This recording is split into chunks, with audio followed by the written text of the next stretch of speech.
नमस्कार। यूसीएन के इस विशेष कार्यक्रम में आज हमारे साथ हैं metroman doctor Brijesh Dikshit. Doctor Brijesh Dikshit से हम बात करेंगे नागपुर मेट्रो में जो काम चल रहा है, नागपुर मेट्रो की प्रगति पर। सर, स्वागत है हमारा विशेष कार्यक्रम में। धन्यवाद। सर, ये जो मेट्रो का काम है, मेट्रो का काम शुरू हुए करीब 17 महीने हो गए हैं। 17 महीनों में हम लोग कहाँ तक पहुंच गए हैं? कुल प्रोग्रेस पूरे प्रोजेक्ट की 43% है और 5.5 किलोमीटर का पोर्शन जो खापरी और एयरपोर्ट के बीच का है, जिसको हम प्रायोरिटी सेक्शन कह रहे हैं, वहां पर करीब 85% से ज्यादा काम हो चुका है। और इस सेक्शन की ट्रायल्स हम लोग अगस्त 3rd या 4th वीक से शुरू करने जा रहे हैं। और आज नागपुर शहर में नागपंचमी के दिन हम लोगों ने हमारा जो पहला रोलिंग स्टॉक है in the form of electric shunting engine, जिसका नाम बुलंद रखा गया है, उसको चला के किए।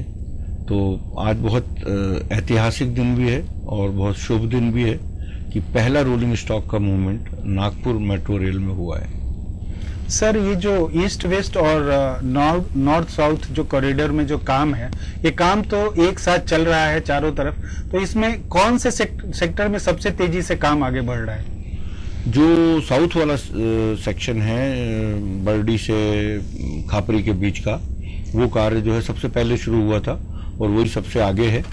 और उसके बाद बर्डी से हिंगना की तरफ लोकमान्य नगर जो मेट्रो स्टेशन है, उसके बीच का कार्य है। उसके बाद फिर हमारा बर्डी से प्रजापति नगर और उसके बाद बर्डी से ऑटोमोटिव, चारों सेक्शन में काम चल रहा है। बट ये 2 सेक्शन जो हैं वो ज्यादा आगे हैं। नहीं तो सर, जो अपना मेट्रो का जो प्रायोरिटी है, ये रीच 1 प्रायोरिटी रहेगा, उसके बाद रीच 2 होगा, फिर रीच 3 होगा, रीच 4 होगा, इस तरह से प्रायोरिटी डिसाइड किया हुआ है? हाँ, वो इस तरह से किया है कि जिस तरह से काम शुरू हुए उसी तरह से उनकी प्रगति हो रही। जो सबसे पहले हुआ उसकी प्रगति सबसे ज्यादा है और जो बाद में होगा उसकी प्रगति थोड़ी सी कम है। तो सबसे पहले वर्धा रोड से काम शुरू हुआ और उसमें जो वर्धा रोड में भी जो खापरी और एयरपोर्ट के बीच का है, उसमें सबसे पहले हुआ था, उसके भी पहले तो वो प्रायोरिटी सेक्शन हुआ। उसके बाद एयरपोर्ट टू बर्डी रीच 1 है, तो वो आगे है। और बर्डी टू लोकमान्य नगर जो है वो दैट इज रीच 3, बिकॉज वो ईस्ट वेस्ट का है। और reach 2 is part of north south section, जो बर्डी से ऑटोमोटिव है। तो उसमें थोड़ा सा काम जो है बाद में शुरू हो रहा है, क्योंकि वहां पर हमको NHAI का जो एलिवेटेड रोड है वो और मेट्रो दोनों को एक ही कॉमन पिलर पे बनाना है। और वो उसकी डिजाइन जो है अभी हो रही है, बिकॉज उसका सैंक्शन NHAI अभी कर रही है, वो प्रक्रिया अभी चल रही है, डिटेल एस्टिमेट बना है और उसको हम लोग डिजाइन में ले रहे हैं। तो वो सबसे बाद में हुआ है फाइनल, इसलिए वो थोड़ा बाद में आएगा। और जैसा कि वर्धा रोड में भी वही डबल डेकर का काम हो रहा है, मगर वो पहले सैंक्शन हो गया था, इसलिए उसको हमने पहले किया। तो इस तरह से reach priority section, then reach 1, then reach 3, then reach 4 जो CA रोड पे है, और उसके बाद फिर रीच 2 जो ऑटोमोटिव की तरफ है। जी, जो अब तो शहरवासियों को मेट्रो का जो स्ट्रक्चर दिखने लगा है कि इसके ऊपर से मेट्रो दौड़ेगी, तो सर मतलब ये ट्रायल कब शुरू किया जाएगा विधिवत? आज हमारा ये शंटिंग इंजन आया है और इसके बाद कोचेस इसके पीछे पीछे आ रहे हैं। तो 3 या 4 दिन में वो कोचेस भी आना शुरू हो जाएंगे। हम लोग 6 कोच ला रहे हैं पहले, और वो 6 कोच से मिलकर 2 ट्रेन बनेंगी 3-3 कोच की, और वो पहले चलेंगी। हम लोगों का ट्रैक ऑलमोस्ट तैयार हो गया है, 5.5 किलोमीटर जैसा मैंने बताया, खापरी से एयरपोर्ट साउथ। तो वो कोचेज आएंगे may be in the first week of August. उसके बाद वो असेंबल होंगे, उसके बाद उनका इलेक्ट्रिक कनेक्शन वगैरह वो सब होगा, उसमें करीब 10-12 दिन लग जाएंगे। तो करीब 20 तारीख के आसपास वो चलने के लिए तैयार हो जाएंगे। और फिर हम उनको धीरे धीरे जो है, क्योंकि नई ट्रैक है, नए कोचेज हैं, सब नया है, पूरा सिस्टम नया है, तो वो धीरे धीरे उनका मूवमेंट होगा। फिर वो एक बार एयरपोर्ट साउथ तक आएंगे, फिर वापस जाएंगे। फिर जब इस तरह का जो मूवमेंट हो जाएगा और बाकी सब चीजें एडजस्ट हो जाएंगी, उसके बाद हमको RDSO को बुलाना पड़ेगा, वो ट्रायल कंडक्ट करते हैं एक्चुअली। तो RDSO वाले लोग जो होते हैं वो फिर अपने सारे गैजेट्स और वो जो सेंसर्स वगैरह सब लेके आते हैं। तो जब कोच चलते हैं तो उसकी रीडिंग ली जाती है, उसको बोलते हैं ऑसिलेशन ट्रायल। तो जो उसका मूवमेंट है, उसके जो वाइब्रेशंस हैं, उसके जो ऑसिलेशंस हैं, वो सब रिकॉर्ड होते हैं। और उस रिकॉर्ड का फिर एनालिसिस किया जाता है। उस एनालिसिस के बेसिस पे ये देखा जाता है कि ये जो मूवमेंट है वो सब विद इन लिमिट्स है कि नहीं। एक बार अगर वो सब हो जाता है ठीक से तो फिर एक सेफ्टी सर्टिफिकेट इशू किया जाता है और फिर हमारे जो commissioner of railway metro safety हैं, CRMS उनको बोलते हैं, वो फिर आके इंस्पेक्शन करते हैं और उनके इंस्पेक्शन के बाद जो है फिर एक फाइनल सर्टिफिकेट दिया जाता है मेट्रो रेलवे को कि अब आप पब्लिक कैरेज के लिए अपनी मेट्रो चालू कर सकते हैं। तो ये एक लंबी प्रक्रिया है और आज नागपंचमी के दिन इसकी शुरुआत हुई है। बहुत ही शुभ दिन है और अत्यंत खुशी की बात है। ये बॉगी से संबंधित 2 सवाल थे। एक तो ये कि अधिकांश जगह पे 2 बॉगी का है, ये 4 बॉगी का है, तो अपने यहाँ जो ये 3 बॉगी का सेटअप है एक ट्रेन में, वो मतलब उसमें क्या क्या क्यों किया गया है? बहुत इनोवेशन है और ये अब आपने जैसा बताया कि कई जगह 2 बोगी का वो जो होता है सेट या 4 और वो फिर 2 को मिला के 2, 4 और 6 और 8 इस तरह से बनता है और जहां 3 बोगी का होता है वहां पे 3, 6 और 9 इस तरह का बनता है। नागपुर मेट्रो ने 3 का प्रपोज किया था और मैं आपको अत्यंत खुशी के साथ ये बताना चाहता हूं कि मिनिस्ट्री ऑफ अर्बन डेवलपमेंट ने फाइनली 3 कोच का जो कंपोजिशन है उसको फाइनल किया है। तो भविष्य में अब जो नई मेट्रो आएंगी उन सब में 3 कोच का ही कंपोजिशन आएगा, बिकॉज 3 कोच के कंपोजिशन में 2 मोटर कार होती हैं। थोड़ा सा टेक्निकल विषय है ये और उसमें 67% पावरिंग पॉसिबल है, मगर जो 2 कोच का होता है उसमें मोटर कार एक ही होती है तो उसमें 50% पावरिंग पॉसिबल है। पावरिंग जितनी ज्यादा होती है उतना अच्छा होता है क्योंकि वर्ल्ड में कई जगह 100% पावरिंग भी है, क्योंकि नंबर 1 जितनी ज्यादा पावरिंग होगी उतना ज्यादा रीजनरेशन भी होगा। मतलब जब कोच चलते हैं और जब ब्रेक लगता है तो वो जो मोटर है वो जनरेटर बन जाती है और पावर जनरेट करती है और 30% तक जितना हम पावर यूज करते हैं उतना हम वापस रीजनरेट कर लेते हैं और वो फिर हम उसको यूज करते हैं अपनी गाड़ी चालन में। तो जितनी ज्यादा पावरिंग है उतना अच्छा है। वो इस सेंस में भी है कि मेट्रोज में ट्रेन को पास के स्टेशनों पे बार बार रुकना और चलना पड़ता है, तो जितनी ज्यादा पावरिंग होती है उतना तेजी से गाड़ी रुकती है और उतनी तेजी से स्टार्ट होती है, तो उतना समय आप बचाते हैं जी। तो फास्टर आपकी स्पीड हो जाती है, मतलब फिर एक जगह से दूसरी जगह आपको जाना फायदेमंद है। 3 बहुत मतलब हर तरह से फायदेमंद है और इसीलिए मिनिस्ट्री ऑफ अर्बन डेवलपमेंट ने इसको अडॉप्ट किया है, जो हम लोग पहले से कर रहे हैं। एक और सवाल था सर बॉगी के संबंध में कि हिंदुस्तान में अधिकांश जगह बीमेल का बॉगी यूज किया जा रहा है और हम लोग चाइना से बॉगी हम यूज करेंगे, तो ये जो चाइना से जो रोलिंग स्टॉक है उसमें क्या फायदा है रहेगा? पहली बात तो ये कि जो BML के जो हम कोचेज यूज हुए हैं उससे BML के नहीं है, वो जॉइंट वेंचर है BML का और रोटेम करके एक कंपनी है कोरिया की, उनका है, तो वो जॉइंट है। वो मतलब it is not entirely BML it has been assembled in BML. It has been assembled in BML and partly BML and partly Rotem, but majority Rotem. That is number 1. Number 2, हम लोगों ने वो जो China railway rolling stock company CRRC से क्यों लिया, वो इसलिए लिया कि ये जो कोचेस की फंडिंग जो है वो जर्मनी KfW जर्मनी कर रही है और as per the guidelines of them funding agency international competitive bidding करना पड़ता है, क्योंकि उनका पैसा लग रहा है तो वो चाहते हैं कि इंटरनेशनल कॉम्पिटिटिव बिडिंग हो और उस कॉम्पिटिटिव बिडिंग में CRRC लोएस्ट हुई। और वो मैं आपको बताना चाहता हूं कि हम लोगों के जो रेट्स आए हैं वो अब तक के लोएस्ट रेट्स हैं मेट्रो कोचेस के, और जो अभी जो रिसेंट में जिन लोगों ने कोचेस लिए हैं मेट्रोज ने उससे 15 से 20% तक कम हमारे रेट्स हैं। और दूसरी बात यह है कि ऑल्दो CRRC बना रही है कोचेस, बट इसमें बहुत बड़ा कंपोनेंट दूसरे देशों का भी है, वो क्योंकि कंपोनेंट असेंबली बेसिकली कर रही है CRRC, उसमें से सबसे बड़ा कंपोनेंट जापान का है मित्सुबिशी का जी, और उसके बाद कुछ भारत के भी बने हुए सामान उसमें लगने वाले हैं, तो मिक्स्ड है, 100% चाइनीज नहीं है। सर ये इतना बड़ा प्रोजेक्ट है, 8,600 करोड़ से ज्यादा का प्रोजेक्ट है, बहुत शुरू से शंका थी कि इतना बड़ा प्रोजेक्ट इसका पैसा कहाँ से आएगा, तो वो तो बखूबी उसका जो प्रोजेक्ट का जो लागत है उसका तो पूरा व्यवस्था कर लिया गया है मेट्रो के द्वारा, उसमें तो कोई कमी नहीं है। मैं शुक्रगुजार हूँ महाराष्ट्र गवर्नमेंट का और भारत सरकार का कि बहुत अच्छे तरीके से हम लोग हमारे एक्सटर्नल फंडिंग को बहुत जल्दी से उसको हम लोग तय कर पाए, एग्रीमेंट साइन कर पाए। KfW जर्मनी और AFD फ्रांस से जो हमारा पैसा आ रहा है करीब 8,600 में से 4,500 करोड़ एक्सटर्नल फंडिंग है, और जो बचा हुआ पोर्शन है उसका आधा सेंट्रल और स्टेट गवर्नमेंट का है। तो ना सिर्फ एक्सटर्नल फंडिंग का पैसा हमको समय से मिला, बल्कि जो स्टेट और सेंट्रल गवर्नमेंट से बजट से जो इक्विटी के अगेंस्ट ग्रांट आनी थी वो भी बहुत समय से हमको लगातार मिल रही है, अभी भी मिल रही है, आज भी मिल रही है, और उसी की वजह से हम लोग इतना तेजी से काम कर पाए।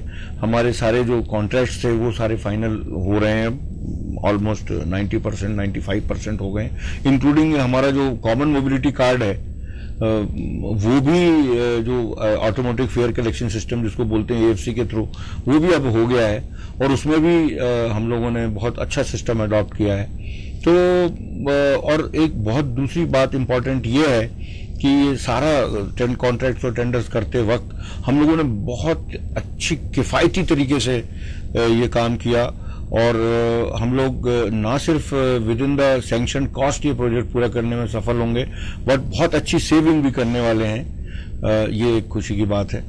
ये नागपुर मेट्रो में हमेशा आपने ये कोशिश किया है जहाँ कि टेक्नोलॉजी वाइज ये काफ़ी सुपीरियर रहे। आपने ब्रिटेन की कंपनी के साथ यहाँ पे कोऑर्डिनेट करके यहाँ 5D बीम टेक्नोलॉजी इंप्लीमेंट किया है मेट्रो प्रोजेक्ट में।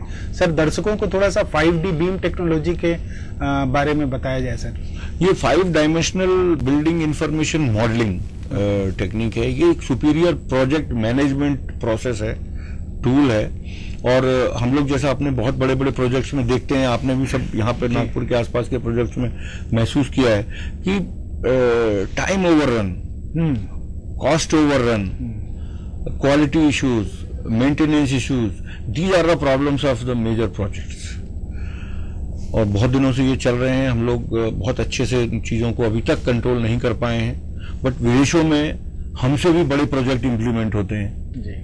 और उन लोगों ने कुछ इन सब चीजों का सोल्यूशन निकाला है। और एक बात यह है कि our own girls and boys from Bangalore, Noida and Pune, they work on these advanced project management processes, और यहाँ से बैठ के वो उन चीजों को वहां पर इम्प्लीमेंट करते हैं। कि कोई प्रोजेक्ट अगर न्यूयॉर्क में सबवे बन रही है, लंदन में ट्यूब बन रही है, या मिडिल ईस्ट में कोई प्रोजेक्ट हो रहा है, तो उसको यहां से कंट्रीब्यूट करते हैं थ्रू 5D BIM, और वो प्रोजेक्ट जो हैं वो समय से, with in cost, good quality, with very good operation and maintenance होते हैं पूरे। तो ये एक चैलेंज है हम लोगों के लिए, और हम लोगों ने ये कोशिश की कि नागपुर मेट्रो में इसको हम अडॉप्ट करें, और ये बहुत सफलतापूर्वक, मुझे अत्यंत खुशी हो रही है बताने में कि हमने इसको अडॉप्ट किया और उसके ऊपर काम चल रहा है, और उससे भी हमें काफी मदद मिली है अपने प्रोजेक्ट को फास्ट ट्रैक करने में, कॉस्ट सेव करने में, और क्वालिटी एंड प्रोसेसेस इंप्रूव करने में। संभवतः सर नागपुर मेट्रो देश का पहला होगा जहां की प्रोजेक्ट जहां 5D बीम टेक्नोलॉजी का यूज किया जा रहा है। मुझे लगता है, मेरे नॉलेज के हिसाब से तो, मुझे जो अब तक बात हुई है लोगों से और जो एक्सपर्ट्स बताते हैं उसके हिसाब से तो ये पहला प्रोजेक्ट है। सर्टेनली इनफैक्ट इसको रियल एस्टेट में ज्यादा यूज किया गया 5D बीम टेक्नोलॉजी को, बिकॉज ये विजुअलाइजेशन और वर्चुअलाइजेशन पहले करके और फिर फिजिकल इम्प्लीमेंटेशन बाद में करते हैं, तो उससे वो सब पहले से आपको आप दिखा सकते हैं लोगों को कि हम क्या बनाने जा रहे हैं। बट इंफ्रास्ट्रक्चर में इसका इस्तेमाल ना प्राइवेट सेक्टर में हुआ और ना पब्लिक सेक्टर में, तो संभवतः ये प्रथम प्रोजेक्ट है जहां पे कि हम इसको अडॉप्ट कर रहे हैं। सर, ये इतना तेजी से जब हमारा काम चल रहा है, तो ये पहला रेल कमर्शियल कब हम चला पाएंगे? अब जब ट्रायल की जैसी बात हुई, बताया मैंने कि ये RDSO आके और अगस्त एंड से लेके सितंबर तक इसको करेगा, और अक्टूबर में फिर बाकी जो सर्टिफिकेट वगैरह मिलना है, CRS इंस्पेक्शन होना है, वो सब होगा। तो towards the end of this year we will start commercially, but it will be in a smaller length of that 5.5 kilometers from Khapri to airport. But उसके बाद फिर वो और फर्दर जो हम लोगों को बर्डी तक आना है वो टोटल 11 किलोमीटर हो जाएगा, और 11.5 करीब, और फिर बर्डी से लोकमान्य नगर की तरफ का भी काम पूरा चल रहा है। तो ये करीब 19-20 किलोमीटर का टोटल जो लेंथ है, ये हम by second half of next year शुरू करने की स्थिति में होंगे। तो ये मतलब ये पक्का है कि नागपुर वासी ये साल मेट्रो पे बैठ जाएंगे? ओ यस श्योर। और ये जो पूरा प्रोजेक्ट है सर, ये कब तक कंप्लीट हो जाएगा, फर्स्ट फेज? अब जैसे मैंने बताया कि ये जो बर्डी टू खापरी और Bardi to Lokmanya Nagar by second half of next year, उसके बाद जो बचे हुए पोर्शन है फ्रॉम बर्डी टू प्रजापति नगर और बर्डी टू ऑटोमोटिव, ये जो 2 बचेंगे वो second half of 19। So by the end of 19 substantial portion will get commission. और अभी से सर ये भी मांग उठने लगी है कि इसको दोनों तरफ आगे बढ़ाया जाए, इधर बुट्टी बोरी के तरफ में बढ़ाया जाए साउथ में, और इधर नॉर्थ में कामठी तक बढ़ाया जाए। तो ये अभी किस स्टेज में है? ये अभी सिर्फ दिमाग में है कि इस पे बात चल रही है मेट्रो में? नहीं, हम लोग उसका अध्ययन कर रहे हैं, बिकॉज ये बड़ी प्रबल मांग है और बहुत दिनों से है और मीडिया में भी रही है, और हम लोगों को कहा गया है इसको अध्ययन करने के लिए। तो उसका अध्ययन चल रहा है, फिजिबिलिटी स्टडी कंडक्ट हो रही है, उसके बाद डीपीआर भी बनाने की बात है। हम लोग उसका अध्ययन कर रहे हैं। महाराष्ट्र गवर्नमेंट को हमने लिखा है और ministry of urban development, government of India को भी हमने बताया है। तो और ये होता है नॉर्मली कि जो प्रोजेक्ट आपका फेज 1 है ना, ये जब तक एक सब्सटेंशियली प्रोग्रेस नहीं कर जाता, जब तक फेज 2 चालू करने का कोई बहुत ज्यादा मतलब नहीं है, क्योंकि जब तक पहले ही पूरा नहीं हुआ तो दूसरे को करने का औचित्य ज्यादा नहीं होता। बट चूंकि अब हम सब्सटेंशियली प्रोग्रेस कर रहे हैं, तो वो समय आ गया है कि जब इसको हम लोग अब इसको और आगे बढ़ाएं और उसके ऊपर कार्य हो रहा है। इसी से जुड़ा हुआ सर एक सवाल है कि जितने भी टीयर 2 सिटीज है, टीयर 2 सिटीज में लोगों को पैदल चलने की आदत कम रहती है, घर से ऑफिस तक अपने व्हीकल में पहुंचने का कल्चर है। तो ऐसे में मेट्रो स्टेशन तक पहुंचने का जो फीडर सर्विस है, उसके बारे में भी मेट्रो काफी गंभीरता से उस पर प्लान कर रहा होगा, क्योंकि उसके बगैर तो सर इसका वायबिलिटी थोड़ा सा ये हो जाएगा। लोग जितने भी टीयर 2 सिटीज है वहां पे राइडरशिप बहुत कम मिल रही है। तो हम लोग इस पे कहां तक प्लान कर रहे हैं सर? नहीं, इस चीज को हम बहुत गहराई से देख रहे हैं और ये एक चैलेंज है अर्बन ट्रांसपोर्ट का। और ये सिर्फ कि मेट्रो बना लें और मेट्रो चला लें, उससे पब्लिक ट्रांसपोर्ट जो है वो मजबूत नहीं होगा। मेट्रो को सफलतापूर्वक चलाना भी एक बहुत बड़ा चैलेंज है, और उसके लिए not only the first mile and last mile connectivity but multi modal integration also is required. तो ये जो दोनों इश्यूज हैं, first and last mile connectivity and the multi modal integration, उसके दूसरे पहलू जो जुड़े हैं उसके साथ, जैसे पार्किंग भी उसी से जुड़ा हुआ है, और mobility card, common mobility card और ट्रैवल कार्ड, वो भी इसी का हिस्सा है। तो ये सारी चीजों को बहुत गहराई से देखा जा रहा है, उसका अध्ययन किया जा रहा है, उसकी रिपोर्ट अलग बन रही है, और वो हमारे प्रोजेक्ट का हिस्सा भी है। और जो नागपुर म्युनिसिपल कॉर्पोरेशन के साथ बहुत अच्छा कोऑर्डिनेशन हो रहा है, और मुझे अत्यंत खुशी है बताते हुए कि हम लोग जो है साथ में काम कर रहे हैं इसके, क्योंकि जो सिटी बसेस हैं वो चलाते हैं, मेट्रो हम लोग चलाएंगे।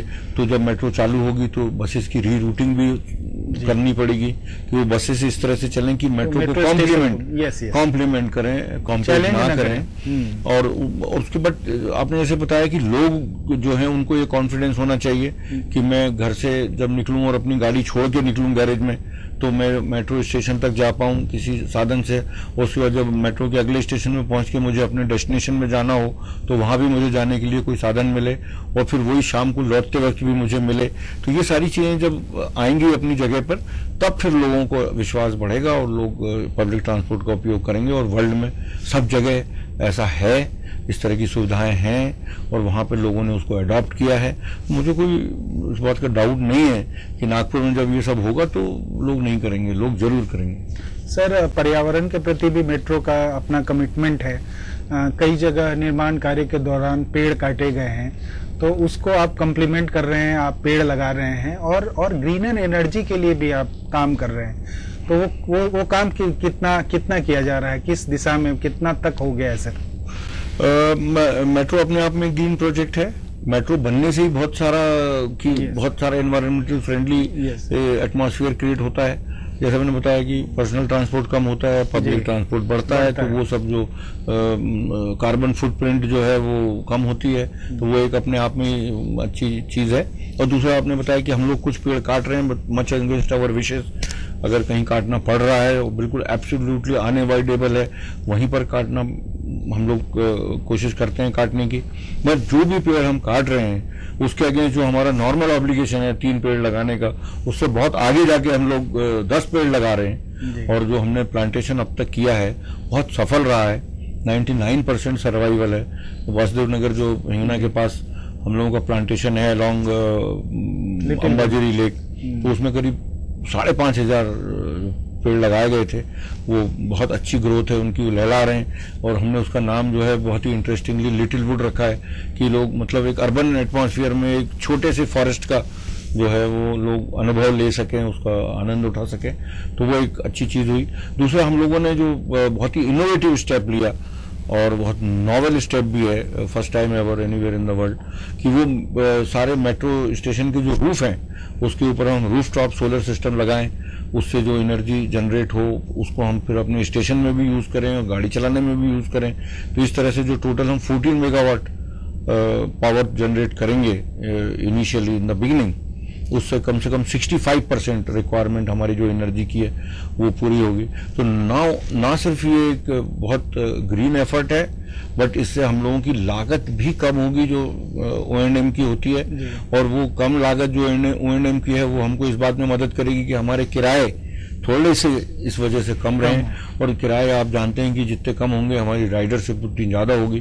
तो ना सिर्फ ये एक ग्रीन एफर्ट है बल्कि ये एक राइडरशिप को बढ़ाएगा और जो अल्टीमेट ऑब्जेक्टिव है मेट्रो का उसको सफल बनाएगा। सर, नागपुर मेट्रो का काम तो हम लोग देख रहे हैं बहुत तेजी से आगे बढ़ा, आपके पास पुणे मेट्रो की भी जिम्मेदारी है।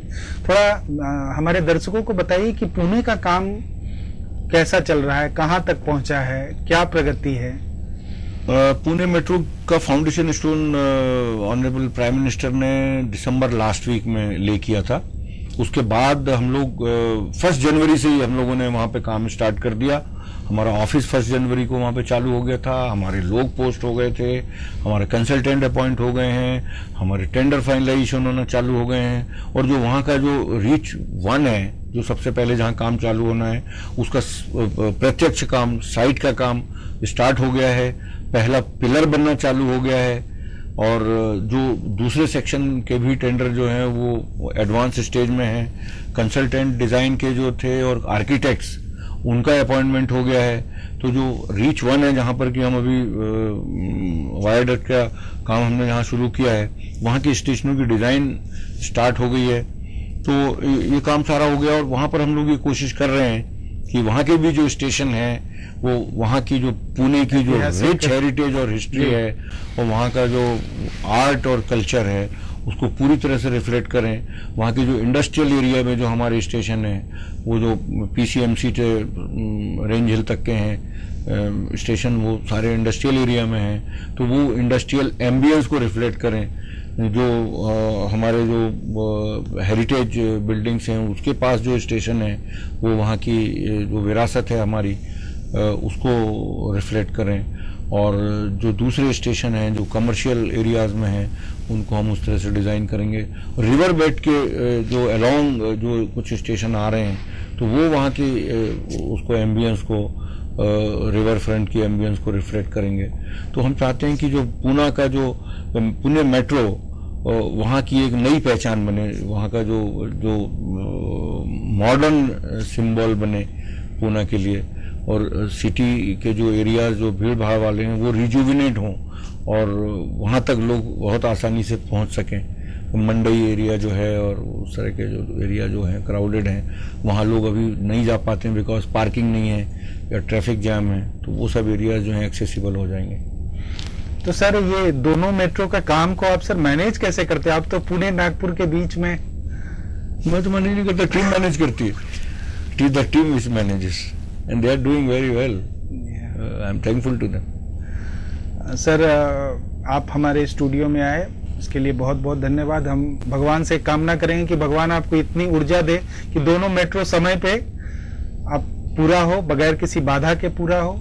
सर आप हमारे स्टूडियो में आए, आपका बहुत बहुत धन्यवाद। धन्यवाद, नमस्कार।